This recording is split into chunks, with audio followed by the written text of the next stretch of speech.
मान्यवर, आपने कहा कि इससे आप पिछड़े मुसलमानों का भला करने जा रहे हैं। सुनने में बहुत अच्छा लगता है कि आप पिछड़े मुसलमानों का भला करने जा रहे हैं। आपने इसमें कहा कि आप महिलाओं का भला करने जा रहे हैं। सुनने में बहुत अच्छा लगता है कि आप महिलाओं का भला करने जा रहे हैं। लेकिन ये सरकार, और यहां पे इस समय मंत्री जी नहीं है, मैं उनसे पूछना चाहता हूं, आप देश को और सदन को गलत जानकारी क्यों दे रहे हैं?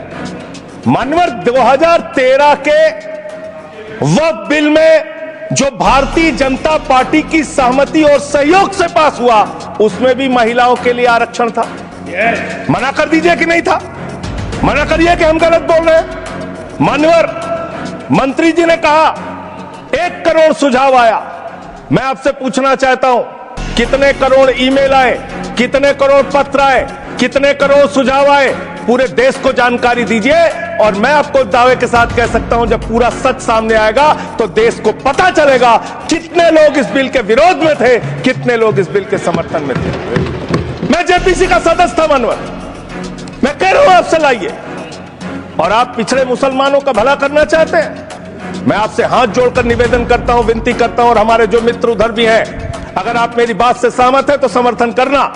समाज में छुआछूत को, बीमारी को मिटाने के लिए चलिए उठाते हैं कदम, और अगले सत्र में एक बिल लेके आइए। जितने भी हिंदुओं की कमेटियां हैं, ट्रस्ट है, बोर्ड है, उन सारे ट्रस्ट और कमेटियों में 80% आरक्षण दलित, आदिवासी और पिछड़े हिंदुओं को दीजिए। मैं समर्थन करूंगा आपका, माला पहनाऊंगा आपको। आप पिछड़ों का भला करने की बात करते हैं, आप दलितों का भला करने की बात करते हैं। आपकी मातृ संस्था आरएसएस 100 साल तक आपने एक भी दलित, पिछड़ा और आदिवासी, एक भी महिला को आज तक आरएसएस का प्रमुख नहीं बनाया। आप दलितों और पिछड़ों और आदिवासियों की आरएसएस के बारे में भला करने की बात करते हैं। माननीय, इस बिल में क्या लिखा है? आप जो भी बातें इस विधेयक के अलावा बोलेंगे, उन सब को मैं एक्सप्लेन करूंगा। ये क्या सत्य नहीं है? आज आप इस बिल को पास कर रहे हैं, आज आपका सीना चौड़ा हो रहा है, आपको लग रहा है एक धर्म के अधिकार को आप छीन रहे हैं। नहीं, कल को आप सभी धर्मों की धार्मिक संपत्तियां छीन के आप अपने दोस्तों का देने का काम करेंगे। मैं फिर इसको दोहरा रहा हूं और फिर इसको कह रहा हूं कि आप ये करेंगे, धार्मिक संपत्तियों पे कब्जा करने का काम करेंगे। और किसी गलतफहमी में मत रहिए। आपको लोकसभा के चुनाव में मात्र 36% वोट मिला है। इस देश की 64% आबादी आज भी आपके खिलाफ है, आज भी आपके खिलाफ खड़ी है। किसी गलतफहमी में मत रहिए। बड़ी बड़ी सत्ता उखड़ गई और चली गई।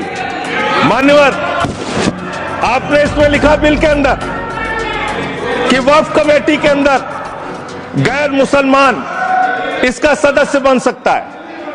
आप क्या गुरुद्वारा कमेटी के अंदर गैर सिख को मेंबर बना सकते हैं?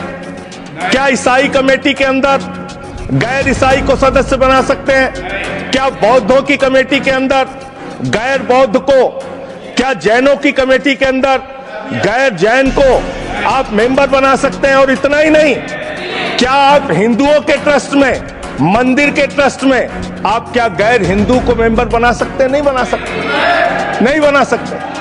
आप एक झूठ फैला रहे हैं देश भर में झूठ फैला रहे हैं। हिंदू धर्म के ट्रस्ट में हिंदू को मेंबर होना चाहिए, आपने लिखा, हम इसका समर्थन करते हैं। लेकिन आप दूसरे धर्मों के ऊपर कह रहे हैं। कल को आप गुरुद्वारा कमेटियों में कहेंगे सिख नहीं, दूसरे धर्म के लोग इसमें आएंगे।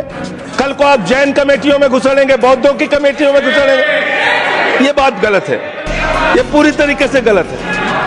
इस भारत की सरकार ने, मोदी जी की सरकार ने शपथ पत्र दिया सुप्रीम कोर्ट में। से क्या लिखा हुआ है? 99% वक्फ की संपत्तियां डिजिटाइज हो चुकी हैं। मुख्तार अब्बास नकवी साहब आपके मंत्री थे, उनका बयान है 100% वक्फ की संपत्तियां डिजिटाइज हो चुकी हैं।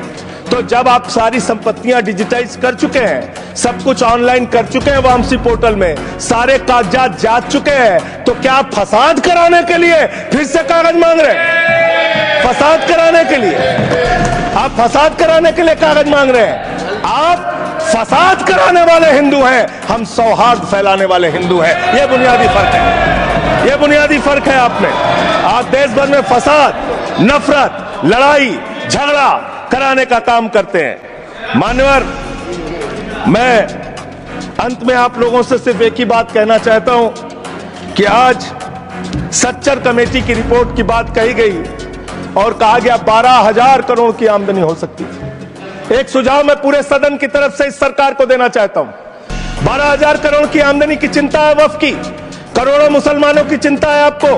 एक अपने दोस्त को पकड़ के लाइए, नीरव मोदी को 20,000 करोड़ वसूलिए, 12,000 करोड़ वक्फ को दीजिए, 8,000 करोड़ अपने पास रखिए।